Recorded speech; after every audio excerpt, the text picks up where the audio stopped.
Bonjour, est-ce que vous m'entendez bien? Bonjour, est-ce que vous m'entendez?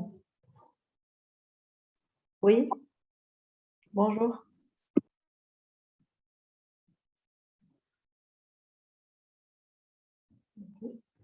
Je crois qu'on devra commencer. On attend peut-être 4 minutes, le temps que vos camarades rejoignent la présentation. Euh, en fait, le cours qu'on va voir, c'est l'imagerie du cancer bucco-pulmonaire. Le deuxième cours va nous voir après Dr. Elmedioui. Si vous avez des éclaircissements pour les savoir, des questions, vous pouvez par la suite lui demander. Le cours, ça va s'étaler. Donc, je vais prendre plus qu'une heure. Ça sera peut-être dans 1h30 et on laissera 30 minutes à la fin pour le docteur Elmedioui. Si vous avez des questions pour l'autre cours qu'il est censé faire, et puisqu'il est déjà disponible sur la plateforme, normalement, vous l'avez déjà consulté. J'espère que vous allez être interactif. Ça sera un cours, c'est vrai, il y a un plan, mais il y a beaucoup de cas cliniques. Et réellement, je trouve que ce cours est très intéressant parce que tout médecin est confronté à interpréter une radiographie thoracique, quel que soit le type de spécialité, quel que soit est-ce qu'il est généraliste ou spécialiste, on est tous confrontés à une radiographie thoracique. Je vais surtout parler du cancer bucco-pulmonaire dans sa présentation au niveau de la radiographie thoracique. Et la hantise de tous, bien sûr, c'est de passer à côté d'un cancer. On abordera les différentes formes et, et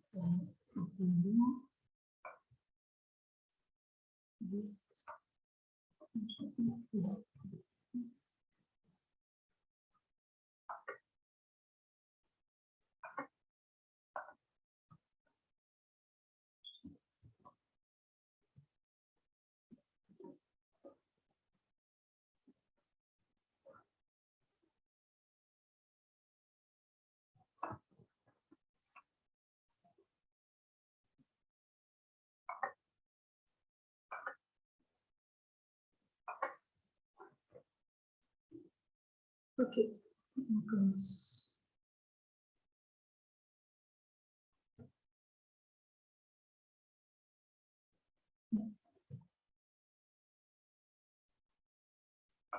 Donc, je répète, je veux que vous soyez interactifs et on verra ensemble plusieurs techniques. L'objectif, c'est que imagerie qu'on va réaliser, si on va explorer un cancer broncho-pulmonaire, non seulement dans le diagnostic d'extension, on va savoir reconnaître sur une radiographie thoracique les différents aspects radiologiques du cancer broncho-pulmonaire. Madame, bonjour. Madame, بربي تحطوا اللايف في فيسبوك ما عادش تتكلم الاسيستون ولا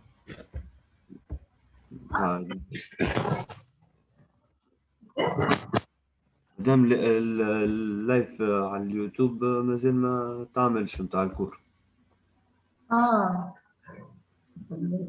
معناتها ما تسجلش قاعد يسجل مش قاعد يسجل.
C'est bon, je viens de les appeler, donc juste je reviens aux différentes diapos pour que le cours soit complet. Juste le temps qu'il me fait. D'ailleurs, Merci beaucoup.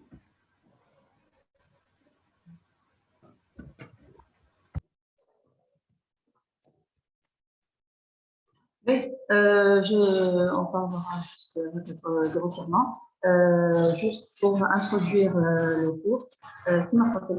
On va voir les différents aspects radiologiques du cancer bronchopulmonaire parce que ça diffère selon son siège central périhilaire ou le cancer siège en périphérie. La présentation radiologique, elle est différente. Ça de une. Et bien sûr, le cancer à petites cellules, il a quelques particularités à lui. Aussi, je ne sais pas, normalement, vous connaissez les symptômes de Post-Opias. Aussi, on verra quelques particularités. Et les diagnostics différentiels du cancer bronchopulmonaire sur la radiographie, ça sera une petite partie, mais c'est très intéressant. Bien sûr, toute image ou un module sur une radiographie n'est pas un cancer, bien sûr. Mais la hantise, je rappelle toujours que la hantise, c'est de passer à côté d'un cancer bronchopulmonaire. En plus, ce qu'on doit faire, c'est pas de détecter les cancers très évolués avec déjà métastatique ou déjà qui n'est pas opérable. Et vous savez, malheureusement, on n'est que à 16% d'opérabilité. On découvre souvent les cancers à un stade tardif. C'est pourquoi on doit, notre objectif à nous et à vous à la fin de ce cours, c'est vraiment de savoir interpréter une forensique, de connaître un module suspect ou une masse suspecte sur une radiographie et éventuellement d'adresser après votre patient pour une prise en charge correcte. Je dois juste vérifier que l'enregistrement a commencé.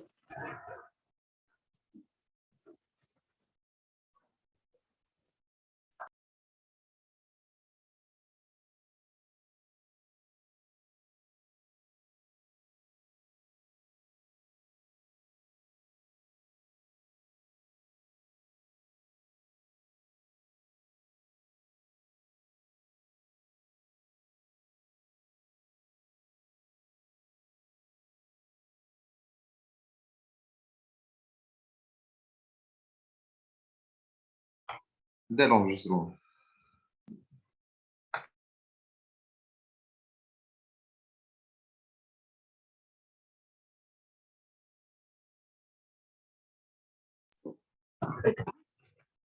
Allez, donc on commence en redit ce qu'on a déjà dit. Pour une pulmonaire, comme je viens de dire, les objectifs, c'est bien sûr connaître les différents moyens de match-vie. Quand on a à notre disposition pour explorer un cancer bronchopulmonaire, on doit reconnaître les différents aspects d'une radiographie d'un cancer bronchopulmonaire, que ce soit dans sa forme centrale, périhilaire et dans sa forme périphérique. Bien sûr, il faut connaître la place de la biologie et les différents diagnostics, les principaux diagnostics différentiels. Et bien sûr, ces diagnostics différentiels dépendent du siège du cancer bronchopulmonaire. Est-ce qu'il est de siège hilaire ou périphérique?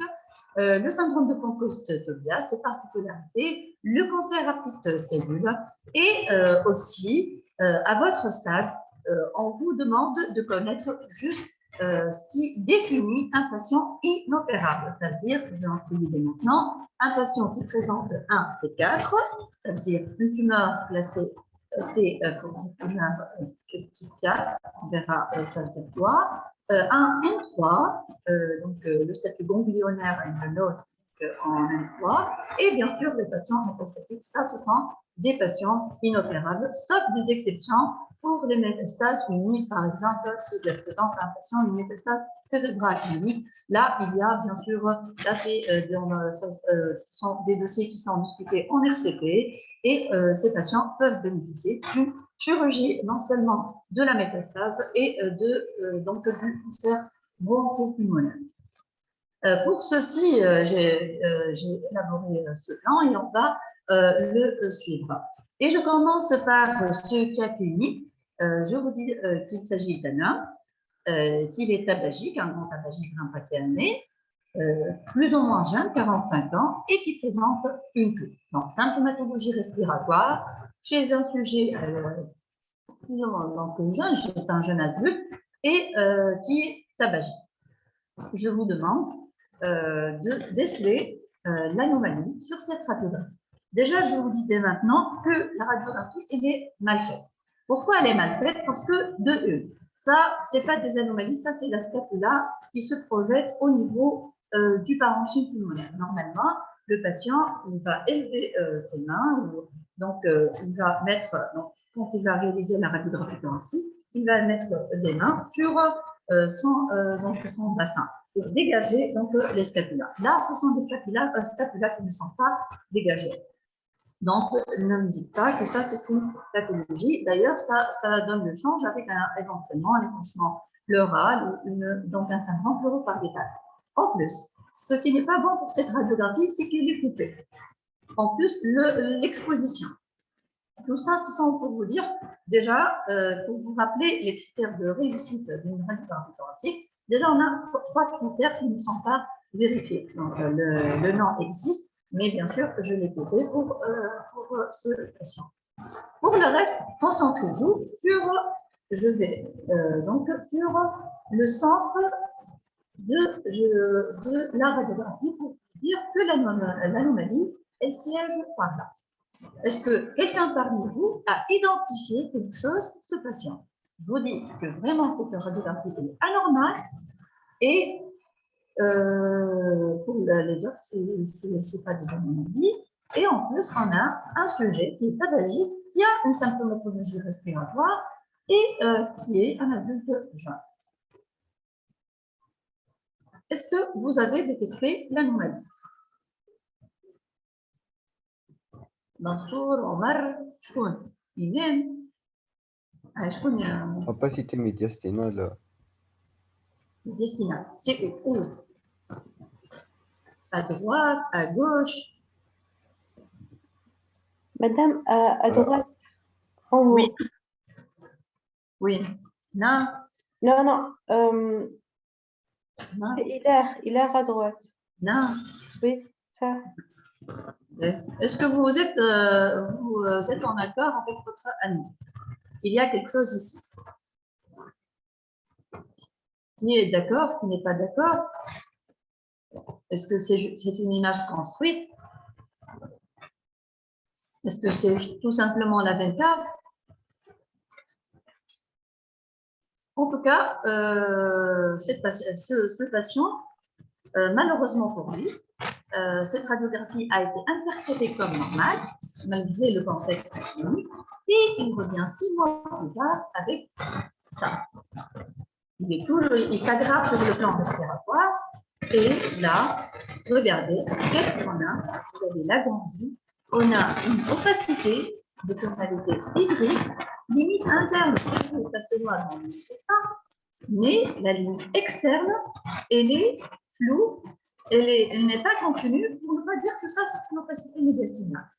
Donc, pour ne pas dire, ce n'est pas une opacité médiastinale, c'est une opacité, donc, c'est un développement médiastino et parenchymateux. Et là, vous voyez bien que malheureusement pour ce patient, il a développé tout ça. Et à 6 mois, هذا الصوت يخشش عندك ما تسمعش نعم. به الصوت يخشش عندك ما يسمعش به كلكم هكا. كله Oui, madame, oui.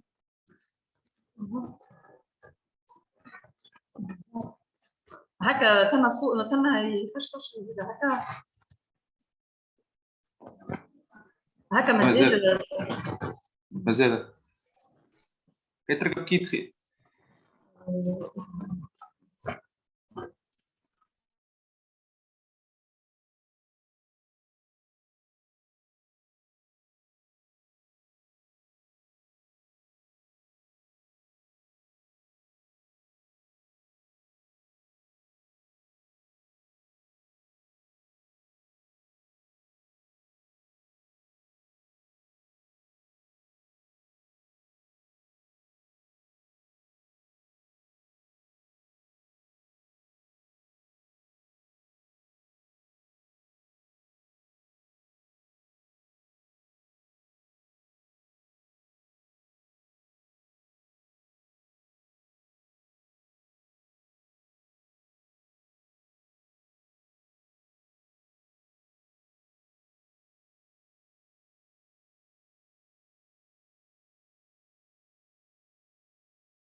C'est bon, enfin.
C'est bon, on a repris enfin.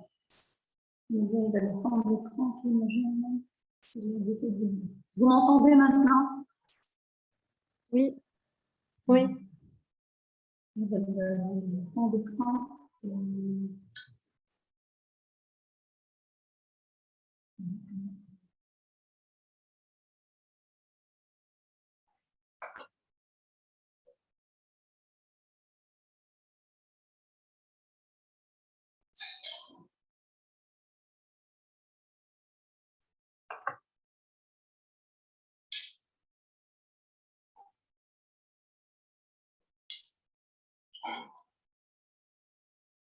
Je crois que je vais arrêter la vidéo parce que c'est vraiment...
C'est bon, on revient. On a eu des petits soucis. En fait, c'est la connexion, apparemment. C'est pas le son. C'est pas un problème d'ordinateur. Donc, on revient. Ainsi, pour ce patient, malheureusement, qui a été interprété comme normal sa radiographie, et il revient, donc regardez, 6 mois, le CPC, vous avez l'évolution, elle est spectaculaire, avec ce volumineux complexe ganglio-tumoral et déjà des métastases pancréatiques, cérébrales et même cutanées. Donc, pour ce patient, malheureusement, lui, c'est pas comme vous avez tous presque détecté ce petit élargissement médiastinal. C'est vrai, ça fait partie des difficultés de la radiographie thoracique, mais bien sûr, on doit s'alarmer et surtout que le patient, il est symptomatique. C'est pour vous dire déjà qu'on a tous la hantise de passer par donc les deux ratés ce cancer bronchopulmonaire, qui est la première cause de décès de cancer d'origine tumorale chez l'homme. Et le facteur de risque principal, vous le savez, c'est le tabac. Et on est en train de voir de plus en plus des cancers bronchopulmonaires chez des sujets jeunes et des femmes en plus, puisqu'on est en train de voir le tabagisme chez ces sujets.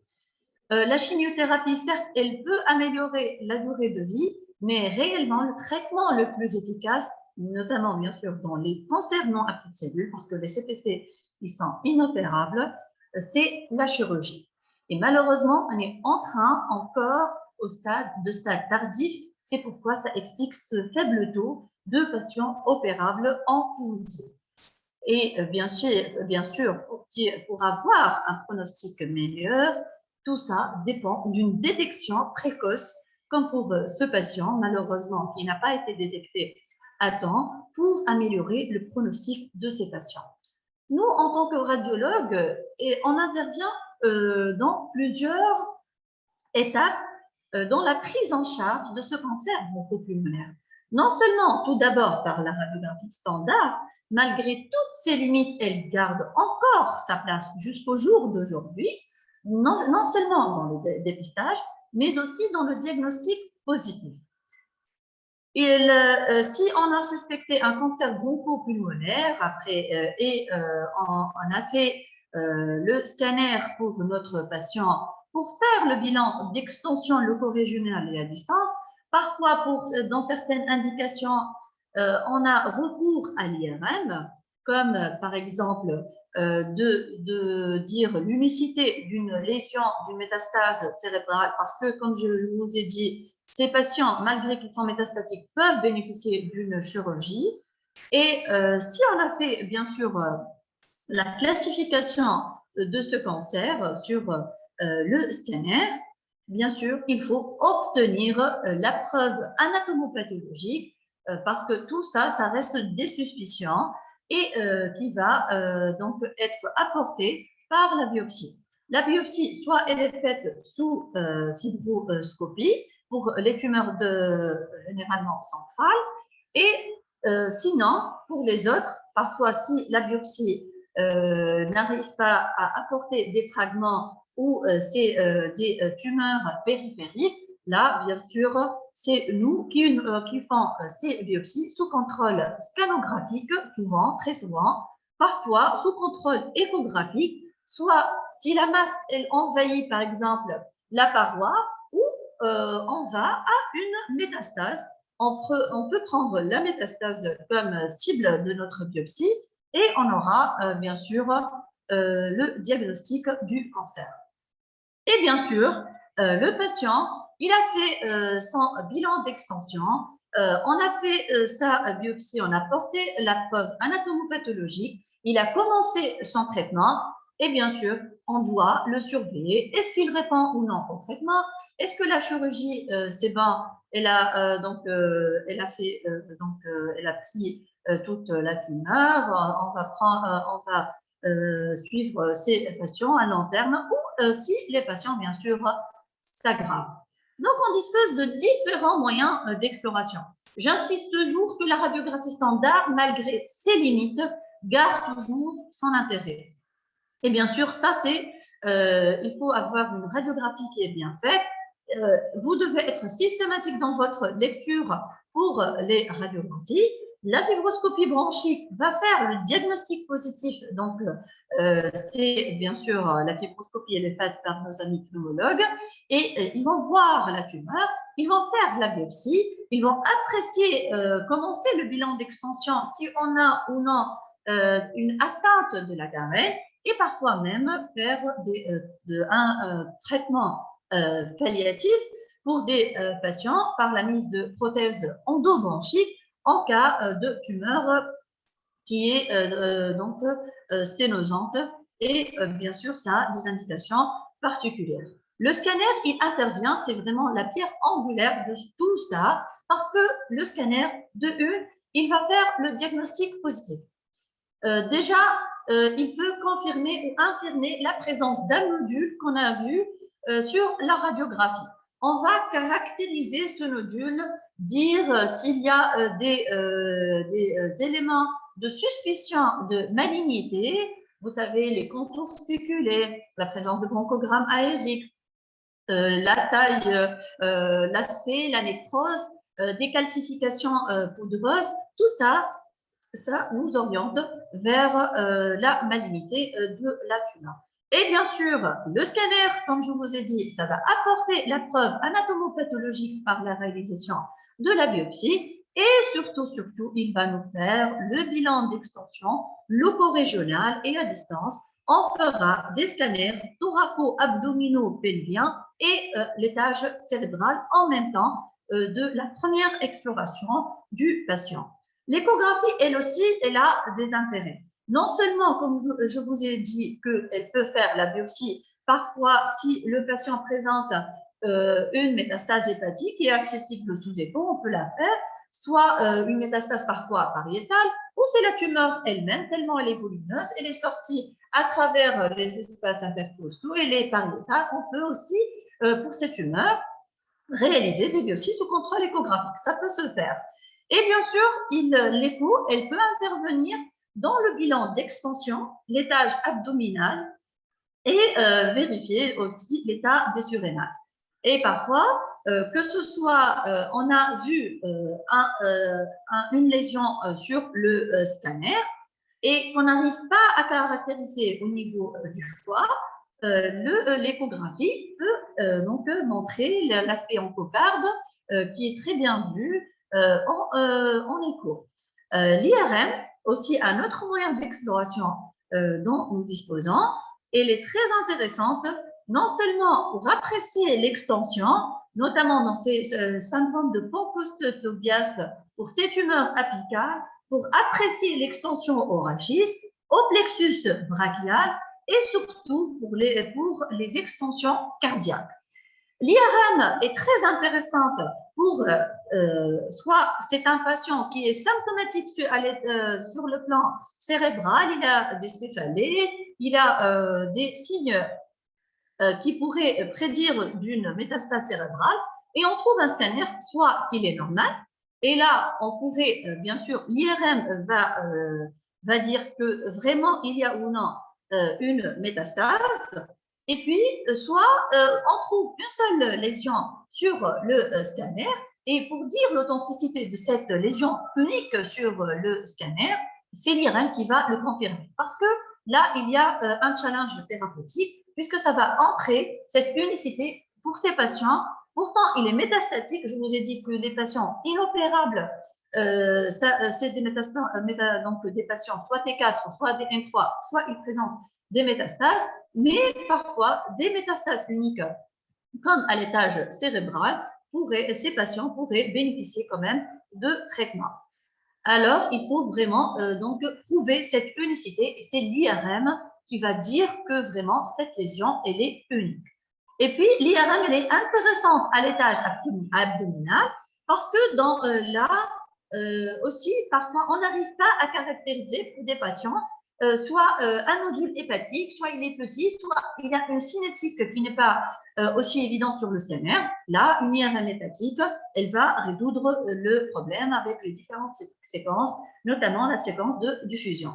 Le PET scanner, c'est vraiment, il a un intérêt très considérable dans l'oncologie thoracique et notamment pour les métastases ganglionnaires. Parce que là, c'est vraiment presque le défaut du scanner et notamment pour les petits ganglions. On arrive à dire, on peut faire une cartographie, on dit que là, il y a un ganglion de la chaîne 2R, 4R, oui, mais parfois, surtout pour les petits ganglions, on n'arrive pas à dire que ce petit ganglion, il est métastatique ou non. Sinon, pour les autres, si le ganglion il est volumineux, il a une nécrose centrale, il a un rehaussement hétérogène, il y a un franchissement capsulaire qu'on va détecter avec une densification de la graisse pédicapsulaire, là, on est sûr pour dire que ça, c'est un ganglion métastatique, c'est une adénopathie, et je vais classer à l'aise mon patient dans le N correctement. Sinon, pour les patients qui posent des problèmes, c'est le PET scanner qui va résoudre le problème. Et là, c'est très intéressant. le PET scanner nous a beaucoup résolu des problèmes. Et comme vous savez, le PET scanner est maintenant disponible dans l'hôpital. Et la scintigraphie au technicium 99M, c'est pour donc la détection des métastases osseuses. Je vous le dis, c'est vrai, quand on fait le scanner, on fait à la fenêtre, c'est juste un bouton sur lequel on clique pour obtenir la fenêtre osseuse. Et bien sûr, on fait le bilan, nous, sur le premier bilan, on va faire, bien sûr, on va rechercher s'il y a ou non ces métastases. Et bien sûr, encore, le patient va bénéficier de la scintigraphie parce que déjà, on peut rater, parfois les lésions ne se voient pas au scanner ou on a des doutes et on demande de confronter ce qu'on a vu sur le scanner par nos amis, donc les médecins nucléaires, pour voir comment cette lésion va se comporter avec le technicium 99M. Le diagnostic positif, on va le faire par les différents moyens d'imagerie, comme je vous ai dit, bien sûr, la radiologie conventionnelle, le scanner qui va non seulement faire le diagnostic positif, mais j'insiste qu'il va faire le bilan d'extension, et bien sûr, la biopsie va apporter le diagnostic positif, donc final, et la preuve anatomo-pathologique du type du cancer broncho-pulmonaire. Les aspects radiologiques, comme je vous ai dit, il y a différents aspects radiologiques du cancer bronchopulmonaire. J'insiste tout d'abord que pour vous dire qu'il y a des patients qui ont vraiment un cancer, des lésions au niveau du parenchyme et la radiographie thoracique, elle est normale. Et ça, c'est dans 12% des cas. C'est pas peu quand même, 12%. Bon, c'est vrai, heureusement, c'est pas beaucoup, mais quand même, 12%, c'est à considérer. C'est pour insister bien. Si vous avez, par exemple, une radiographie, peut-être que vous interprétez comme normale, et la tête, qu'il y a 12% de normalité des radiographies, et la clinique là, elle prime. C'est un patient qui est surtout plus que 50 ans, il est tabagique, il présente une symptomatologie respiratoire, un syndrome médiastinal, un syndrome paranéoplasique. Là, il faut s'acharner pour ne pas laisser votre patient dans la nature. Et pourquoi, en fait, ces radiographies sont normales? Parce que, par exemple, soit c'est une petite tumeur qui est soit dans les régions, on dit frontières, et c'est les zones d'ombre, on va les voir par la suite. Ça veut dire que ce sont des zones qui ne sont pas bien analysées, notamment les apex, les régions périhilaires, trop-périphériques, où c'est une petite tumeur qui, par exemple, se projette en arrière de structures osseuses. Là, vous devinez, si on a une petite tumeur qui est juste en arrière d'une côte, là, elle ne va pas se voir. Donc, sur la radiographie. Pardon, sur la radiographie. Sinon, les formes pathologiques, pour les autres, ça dépend du siège, soit central, soit périphérique, donc de la lésion, et aussi comment cette tumeur va se comporter par rapport aux organes de voisinage, comment elle a envahi le parenchyme, comment elle a fait une extension ganglionnaire. Donc, vous devinez peut-être sur une radiographie, vous avez une masse au niveau du parenchyme et vous avez un élargissement médiastinal. Donc, vous dites que ça témoigne encore de la malignité de votre processus que vous êtes en train de voir, et vous dites que là, c'est probablement un cancer, et déjà, il y a une atteinte ganglionnaire par cet élargissement médiastinal. Aussi, sur une radiographie thoracique, on peut aussi voir s'il y a ou non une extension aux structures anatomiques. Par exemple, au nerf phrénique. Au nerf phrénique, si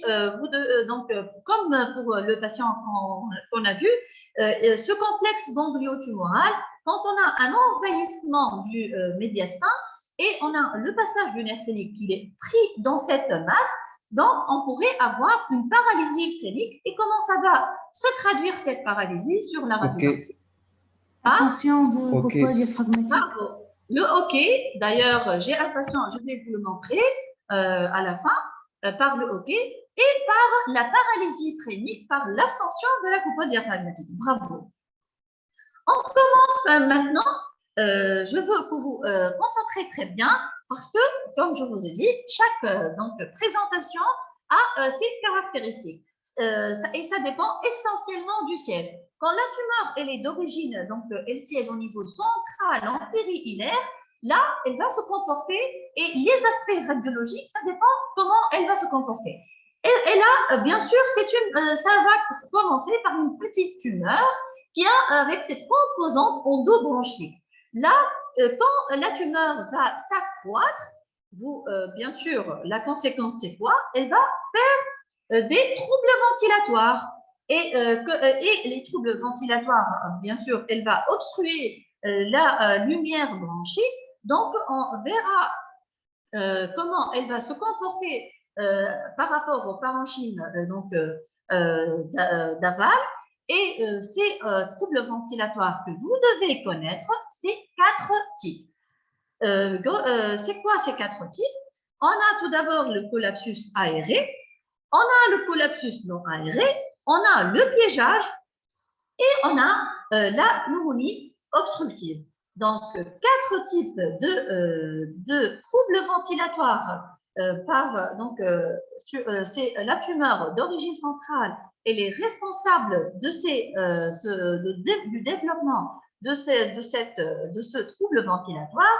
Je répète bien, le collapsus aéré, le non aéré, le piégeage et la pneumonie obstructive. Et on va voir les différents aspects radiologiques qu'on pourra voir pour ces différents troubles ventilatoires.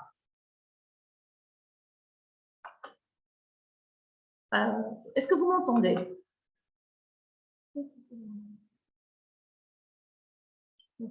Oui.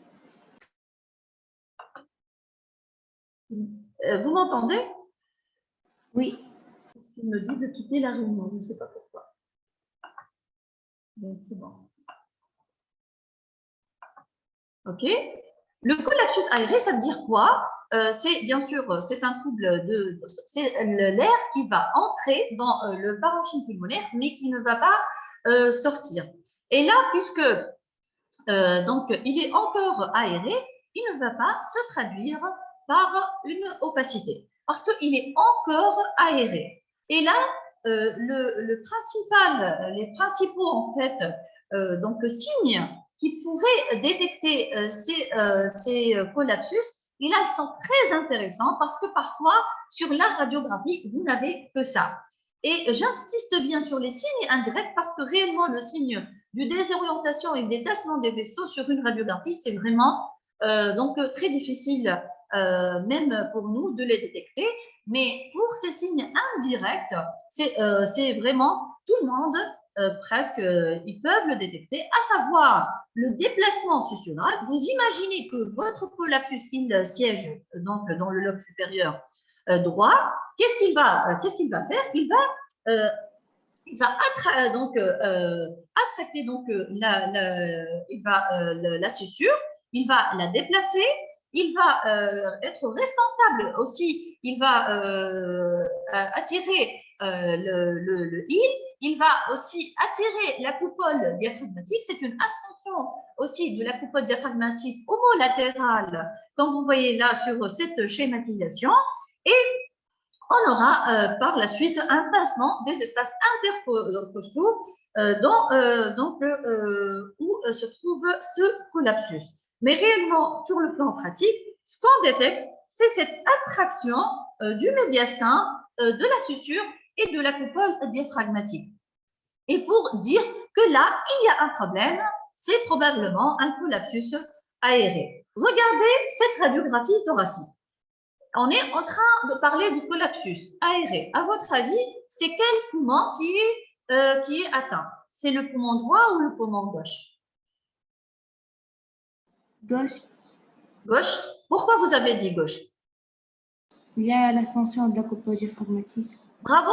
Normalement, vous savez tous que la coupole diaphragmatique gauche n'est jamais au-dessus de la coupole diaphragmatique droite. Ça, c'est acquis Parce que normalement, la coupole diaphragmatique de droite, vous avez tout en dessous le foie. Donc,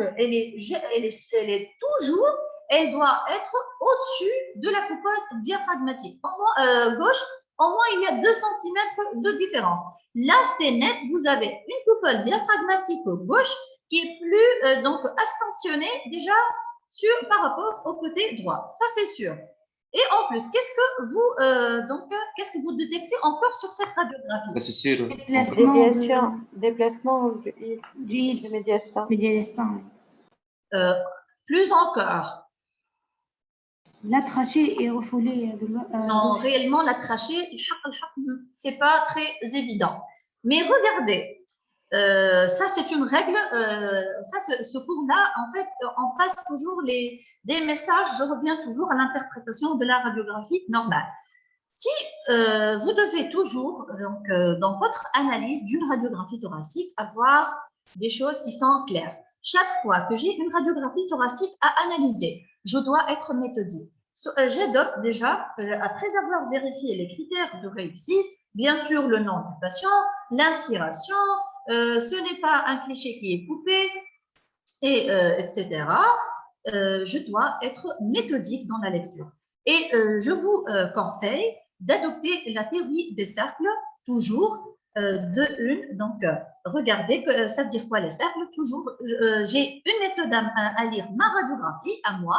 Soit je commence par le médiastin en allant vers le parenchyme, l'os et les parties molles, soit je fais l'inverse, j'adopterai, je vais analyser l'os, je vais analyser les coupoles diaphragmatiques, je vais analyser le parenchyme pulmonaire et après j'analyse le médiastin. Si vous faites toujours ça, normalement, les fautes les plus courantes, vous n'allez pas les faire.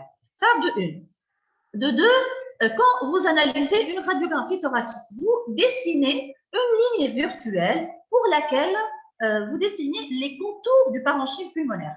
Et normalement, regardez le bout de la flèche. Normalement, je dessine le poumon droit et le poumon gauche, je dois avoir le même volume. Donc, si sur la radiographie thoracique, normalement, je vois le parenchyme qui va être par ici, et si je vais tracer, bien sûr, il faut aller en arrière du cœur, et si je vais tracer ces deux volumes virtuels, je vais avoir des volumes qui sont identiques. Là, c'est clair que le volume du poumon droit, il est plus augmenté que le volume pulmonaire gauche, parce que là, regardez, ça s'éteint, là, regardez, là, le parenchyme pulmonaire, ici, il faut le prendre jusque là, c'est la faute parfois que commettent les gens, ils peuvent dire que ça c'est le poumon. Non, n'oubliez pas que tout ça c'est le poumon. Et regardez là que le parenchyme pulmonaire gauche, il est plus nettement diminué de volume. Avec l'ascension de la coupole diaphragmatique, avec un patient qui est adulte, plus que 50 ans, tabagique et qui a une symptomatologie respiratoire, un syndrome médiastinal, je répète, et il est symptomatique, ne lâchez pas votre patient. Là, il a un collapsus aéré. Béhi, donc c'est clair? C'est clair pour ce premier trouble? Oui. Ok. On passe au deuxième trouble ventilatoire qui est causé, je répète, par la composante endobronchique de la tumeur centrale. Et c'est le collapsus non aéré. Le collapsus non aéré, c'est plus facile, je vous dis vraiment, de le détecter. Parce qu'il est non aéré, il va se traduire par une opacité. Donc, on verra une opacité sur la radiographie. Ça va nous faciliter les choses. On verra bien sûr les signes indirects des collapsus aérés, le déplacement sutural, ulaire, la trachée, le déplacement, l'attraction de la coupole, le pincement des espaces intercostaux. Les signes indirects, vous allez les voir, oui, mais surtout, vous avez une opacité au niveau de la radiographie thoracique. Et cette opacité, bien sûr, elle a des particularités. Ce n'est pas une opacité tout court. Cette opacité, elle est de forme triangulaire.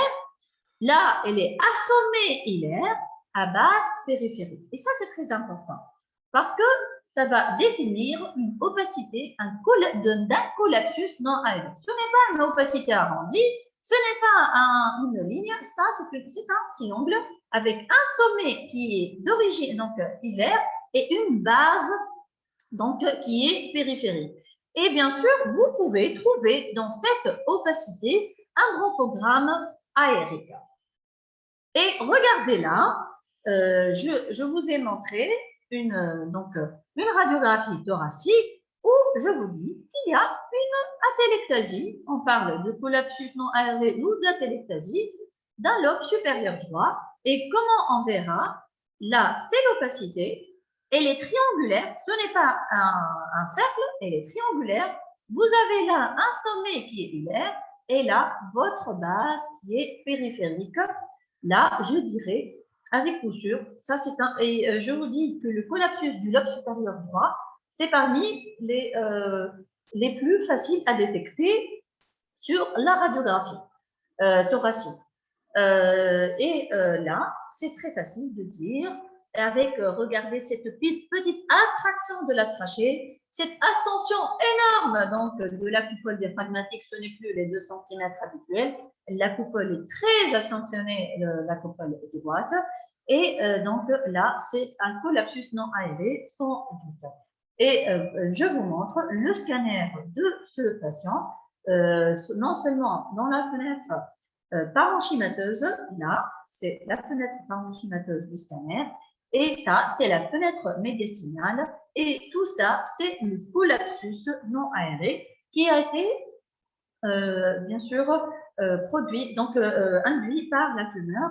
Et là, je vous montre, ça, c'est la tumeur, c'est ça, la tumeur qui a fait tout ce trouble ventilatoire. C'est pas tout ça la tumeur, hein. Ça, c'est le trouble ventilatoire donc causé par la tumeur. La tumeur, on la voit là, elle a obstrué la branche souche ici, la branche lobaire supérieure donc droite.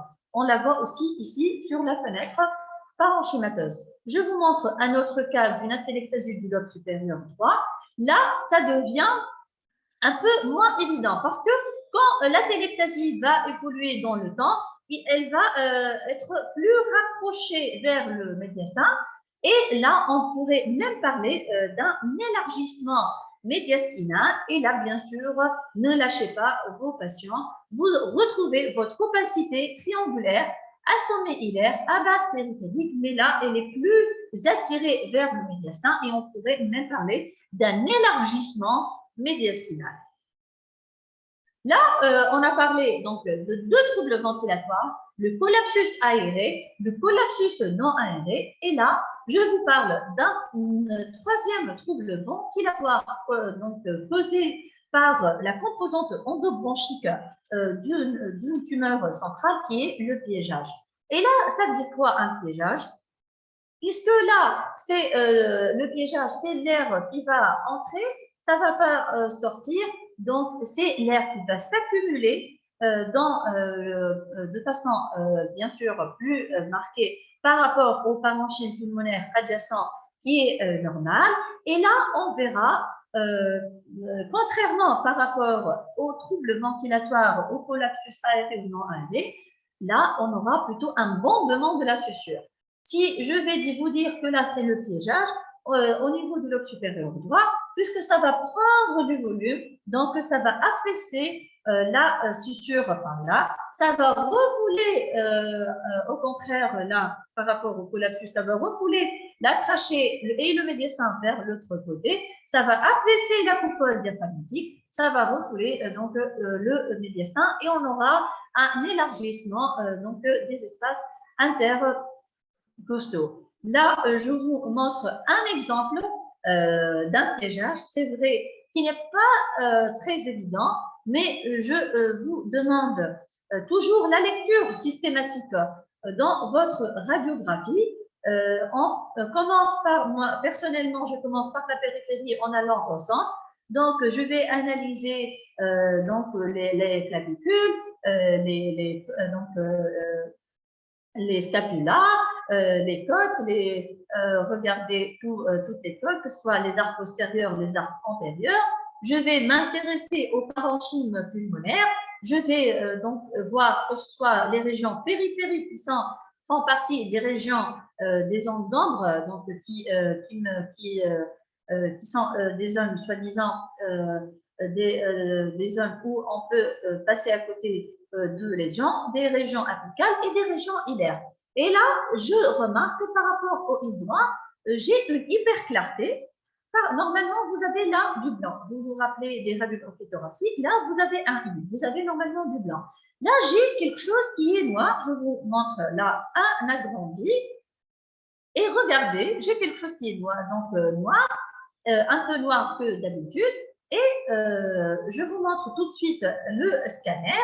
Et ce qui est, si je reviens à la radiographie, ça, c'était en fait la lésion excavée, c'était donc la tumeur qui a une région donc, au niveau péri-hilaire. Il y a aussi, regardez, cette deuxième donc, localisation.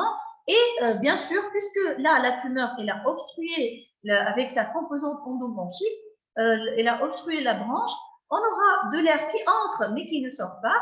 Donc, vous voyez nettement la différence entre le parenchyme pulmonaire normal sur ce scanner par rapport à un parenchyme hyper aéré, parce que là, il y a un piégeage de l'air. C'est bon, c'est compris pour ce piégeage? Madame, Oui. مادام بلي ساعة أنت في الكولابسوس أغير قلت كيف l'air يدخل وما ينجمش يخرج. Non, j'ai fait une faute. Non, c'est pas ça. C'est le piégeage. Je dois me rattraper. En fait, c'est pas le collapsus. Le collapsus, c'est le poumon qui, en fait, c'est un mot latin. C'est un poumon qui tombe, en fait. Le collapsus vient d'un mot latin. C'est un poumon qui s'est affaissé. C'est ça. Donc, c'est ça la définition du collapsus. Et c'est pas, donc quand l'air entre et ne sort pas, c'est le piégeage. Je me corrige. Et merci pour donc ce rappel. On passe maintenant au quatrième type de trouble ventilatoire, c'est la pneumonie obstructive. Là, puisqu'on a, et contrairement au collapsus aéré ou non aéré, on a là, puisque là, c'est une pneumonie qui est causée par la tumeur, et il y a une accumulation de l'exsudat alvéolaire au sein du parenchyme. Là, on n'a pas une diminution du volume pulmonaire, soit elle est réduite, soit elle est absente, soit on a vraiment un agrandissement du lobe concerné et on a ce bonbon susurral, comme ici pour cette pneumonie. Et là, le risque de la pneumonie, c'est qu'elle va évoluer vers l'absédation. On va avoir un abcès pulmonaire causé par, donc, au sein de cette pneumonie obstructive causée par la tumeur. Et aussi, non seulement il y a un risque d'absédation, la formation d'abcès au sein de cette pneumonie, mais aussi il y a un risque de nécrose et d'excavation. Comme vous voyez là, c'est un abcès au niveau d'une pneumonie obstructive au niveau du lobe supérieur qui s'est nécrosé et qui s'est excavé. Et bien sûr, là, c'est un patient, je vous le dis, pour ces patients, ils ont en plus un contexte infectieux. Non seulement un syndrome tumoral, mais aussi ils ont pourraient élever leurs chiffres, donc que ce soit de la fièvre ou même de CRP. Et pour finir avec ces différents troubles ventilatoires et causés par la composante endobronchique, j'insiste bien, si vous avez un trouble ventilatoire, un piégeage, un collapsus aéré, non aéré, une pneumonie obstructive qui persiste et vous avez mis votre patient sous traitement et ce trouble ventilatoire persiste après 2 semaines, là, vous devez adresser votre patient pour faire une fibroscopie bronchique dans la tête, dans la tête qu'il s'agit probablement, bien sûr, avec un contexte évocateur d'une tumeur. On a terminé avec cette composante endobronchique. On va s'intéresser maintenant à la composante extrabronchique. Ça veut dire quoi? La tumeur, c'est bon, elle s'est développée au niveau de la branche et là, elle va croître au niveau du parenchyme pulmonaire. Elle va envahir les structures avoisinantes et là, on aura le développement d'une véritable masse hilaire Et là, bien sûr, c'est un diagnostic plus facile par rapport aux troubles ventilatoires, notamment si vous avez juste des petits signes par rapport aux troubles qu'on vient de voir. Si vous avez déjà, c'est bon, une masse, ça devient encore plus facile. Et regardez, comme dans ce cas, ça, c'est la radiographie thoracique d'un patient avec un contexte évocateur. Et vous voyez, qu'est-ce que vous voyez? L'anomalie du côté droit ou gauche? Gauche. Alors, Gauche. gauche de siège périhilaire. Donc, ça, c'est une masse. On parle de masse. Vous savez la différence entre nodule et masse? Taille. La taille. Et la taille, c'est 3 quoi? mm. 3 mm. Bravo. 3, c'est la règle de 3. 3 mm. Micronodule inférieur à 3 mm. De 3 mm à 3 cm, on parle de nodule. Et plus que 3 cm, on parle de masse. Là, c'est évident, c'est plus que 3 cm. Nous avons une masse de siège hilaire. Et pour la différencier, là, n'oubliez pas qu'il y a le syndrome médiastinaux. Et qu'est-ce qui nous différencie cette opacité-là par rapport à un syndrome médiastinal, par rapport à une opacité médiastinale? L'angle de raccordement. Limite externe. Limite externe. Oui, encore. N'est pas net et continu. Bravo. Ces limites externes ne sont pas nettes, ni continues, ni convexes. Donc, c'est vrai un peu convexe, mais ils ne sont pas nets, ni contenus. Ils sont flous et ça va définir une opacité. Syndrome interstitiel. Quoi? Syndrome interstitiel tout autour. Et en faveur avec quoi?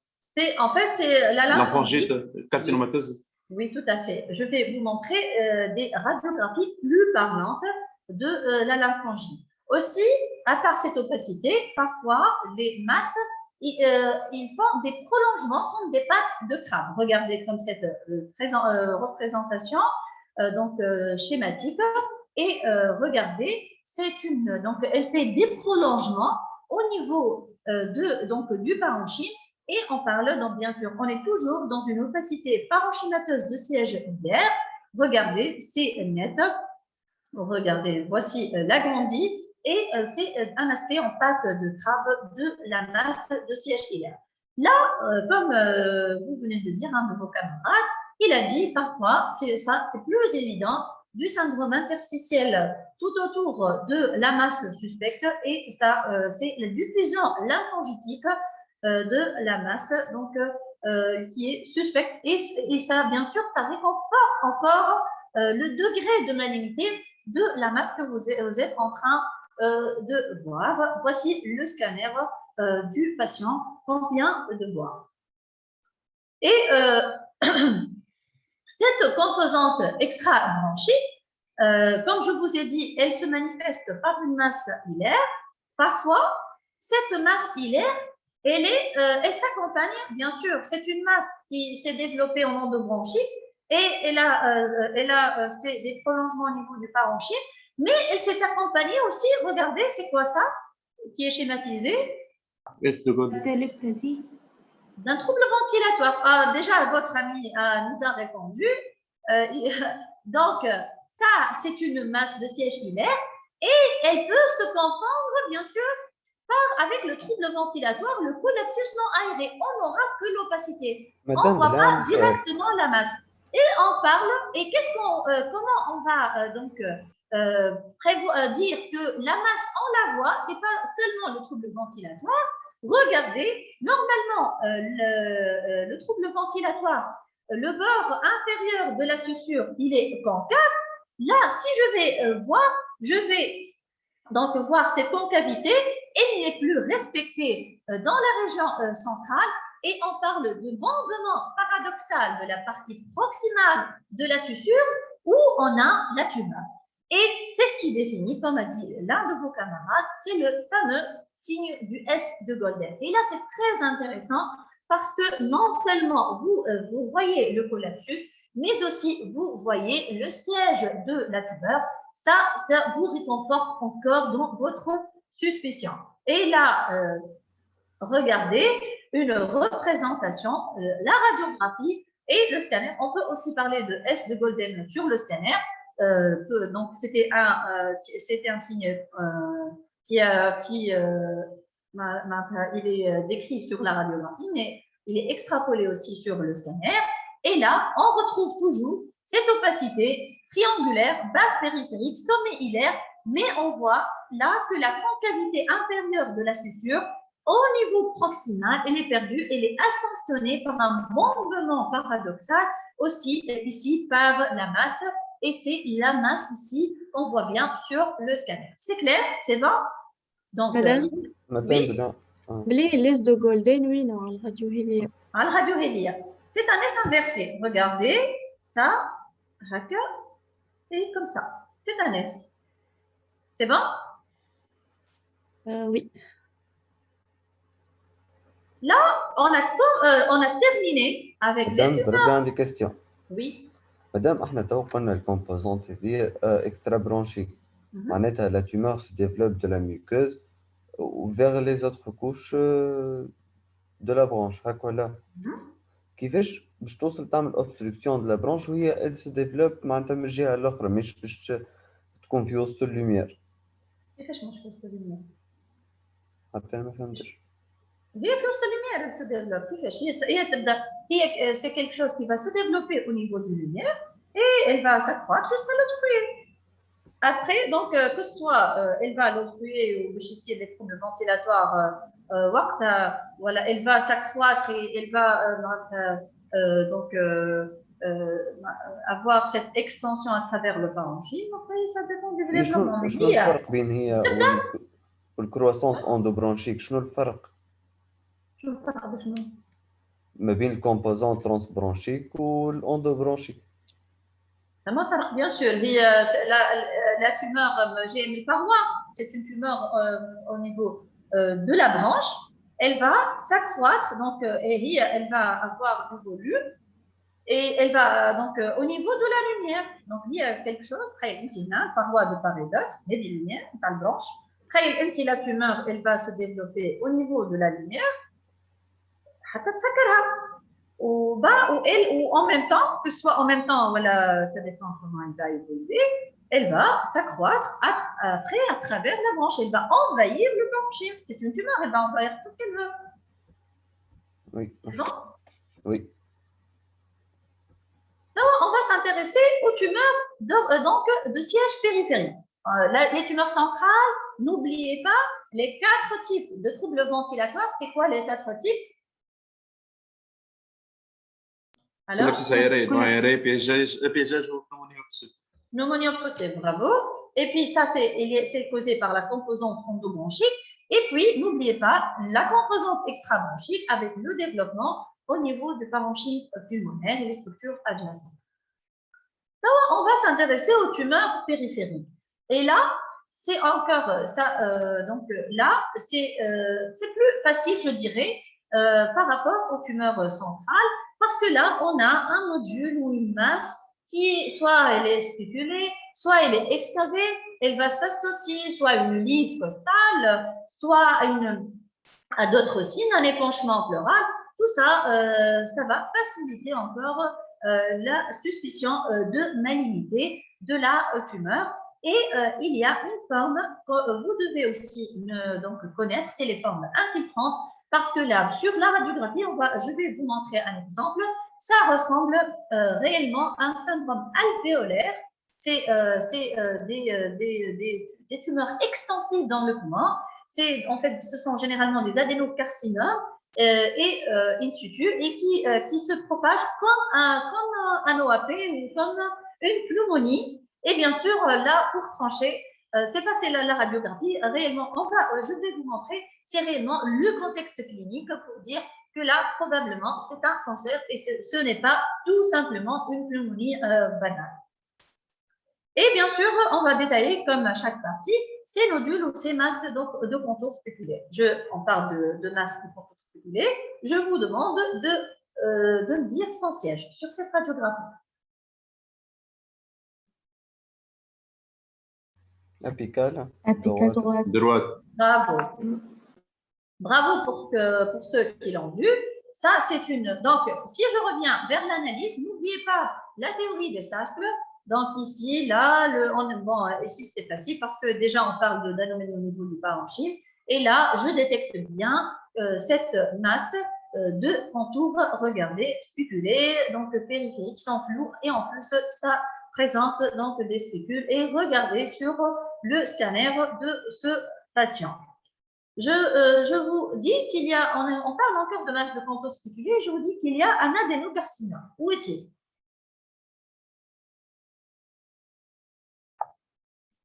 Gauche, Il est à gauche. Gauche. périphérique. Périphérique. Non. Périphérique, adénocarcinome. Voilà, ça c'est donc, c'est pas ça, c'est ça, c'est la masse de contours spéculés et c'était l'adénocarcinome. Pour ce patient, regardez sur la fenêtre parenchymateuse en coupe axiale et en coupe sagittale, juste pour vous montrer aussi que son siège, il est lobaire supérieur gauche. Et regardez cette petite spécule, parce que réellement, là, sur la radiographie, on pourrait avoir donc des doutes sur la présence des spécules. Les spécules là, ils sont plus évidents sur le scanner. Une autre masse de contours spéculés. Où est-elle? On est à la chasse. Inférieur gauche. Bravo, bravo. J'espère que la majorité ont vu cette masse de contours spéculés. C'est vrai aussi pour ces contours qui sont plus mis en évidence sur le scanner.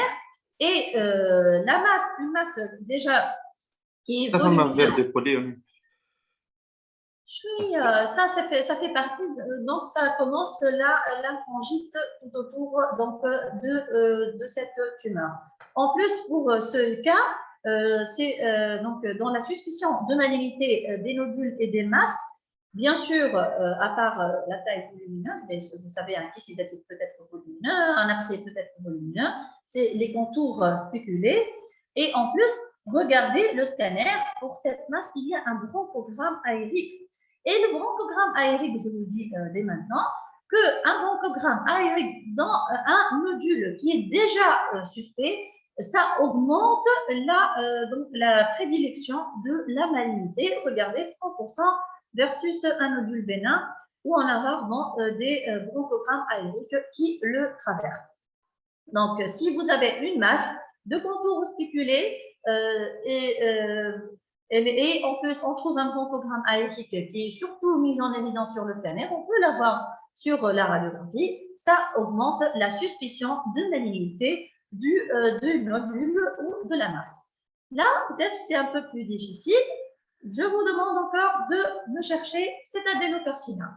Gauche. Bravo, c'est très bien. Donc, vous avez là la face et le profil pour vous montrer donc, que c'est ça la masse suspecte. Et là, ça fait partie en fait des zones d'ombre, les lésions au niveau des coupoles diaphragmatiques, parce que là, non seulement vous êtes donc, en périphérie, non seulement, regardez, vous avez un bout de la masse qui est caché en rétro-cardiaque, là, vous êtes fort, vous avez détecté la masse, mais bien sûr, il faut toujours avoir bien sûr ce réflexe quand vous l'avez fait maintenant. Une autre masse de contours spéculés. Inférieur droite. Droite inférieure. Voilà, vous êtes devenu très fort, bien sûr, bravo. Pour ceux qui ne l'ont pas vu, ça fait partie, donc, ces régions au niveau des coupoles, des ondes d'ombre, et si vous faites votre analyse correctement, vous allez ne pas rater ce type d'opacité. Donc, à part ces contours spéculés qui font partie des critères de malignité d'un nodule de masse, vous avez aussi l'excavation d'un nodule, et bien sûr, il y a des critères d'excavation d'un nodule. Regardez, on est dans les masses excavées, on est dans le cours du cancer, et on vous demande de chercher le cancer pour ce patient. D'ailleurs, regardez, ce patient déjà présente un cathéter de chimiothérapie. Donc, le cancer y est. C'est un peu... Inférieur droit. Droite inférieure. Inférieur droit. Non. C'est un peu difficile. Regardez. Apical. Regardez je vous montre tout de suite la normale. Bien sûr, il faut avoir un cliché, symétrie. Bien sûr, conserver avec l'équidistance des bords internes de la clavicule par rapport au processus épineux, parce que si vous avez quelqu'un qui est asymétrique, donc qui n'est pas mis en position symétrique, vous allez avoir ce type d'image, parce que normalement, vous avez les deux apex qui sont symétriques. Quand vous avez une aération là, elle est de même, et là, on remarque bien qu'il y a une asymétrie en moins des régions apicales. Et là, ce patient avait réellement une tumeur excavée de l'apex pulmonaire gauche. Ça fait partie réellement des difficultés de la radiographie et c'est pourquoi vous devez donc habituer vos yeux à regarder chaque fois des radiographies, chaque fois vous analysez toujours de façon systématique. Et là, j'insiste toujours et tout le temps sur ces zones d'ombre qui sont les régions apicales, les régions périphériques, les régions périhilaires, comme on a vu. Regardez normalement le hile qui est blanc, donc le piégeage, où on a eu la tumeur ici, il y avait la lésion excavée au niveau hilaire. Et bien sûr, n'oubliez pas surtout ça aussi, les régions rétrocardiaques. N'oubliez pas, vous devez avoir des vaisseaux, vous devez les voir, vous devez avoir des vaisseaux fins, blancs en rétrocardiaque. Et bien sûr, après, vous avez une petite transparence. Vous ne devez pas avoir, bien sûr, avec une exposition correcte de votre cliché. C'est pourquoi on insiste toujours sur ces fameux critères de réussite. Vous devez avoir quelque chose qui est comme ça, pas du blanc. Il n'y a pas de blanc si votre cliché est bien réussi en rétrocardiaque, sauf que vous avez une opacité, soit une pneumonie, soit une tumeur, soit autre. Et les régions aussi, ça fait partie du zone d'ombre, les régions où se projettent donc les coupoles diaphragmatiques. Mais j'ai remarqué, bravo, pour la majorité de vous, vous avez donc de vos camarades, ils ont détecté donc ces lésions au niveau des zones d'ombre. Et je reviens là après ces zones d'ombre pour vous dire comment une masse excavée elle est suspecte de malignité. C'est pas chaque masse excavée. Une tuberculose peut s'excaver. Un abcès pulmonaire, donc dans le cadre d'un abcès, donc dans le cadre d'une infection, peut s'excaver. Mais là, la taille importante de la masse, la paroi épaisse de l'excavation, je vais vous montrer comment on va la mesurer, et des contours internes irréguliers de la masse excavée vont prédire de la malignité de la tumeur. Regardez, je vous montre tout de suite le scanner. Et là, la masse excavée, là, et le profil. Et on voit bien qu'il y a une masse volumineuse qui est excavée. Et là, des contours, regardez, on va mesurer la paroi la plus épaisse. Je ne vais pas mesurer ni là, ni là. Je vais mesurer la paroi la plus épaisse. Elle est plus de 15 mm. Et là, je dirais que ce nodule excavé, il est fortement suspect de malignité. Et on voit bien sur le scanner, c'est vrai, ici, les contours internes ne sont pas très nets ici, qui sont irréguliers.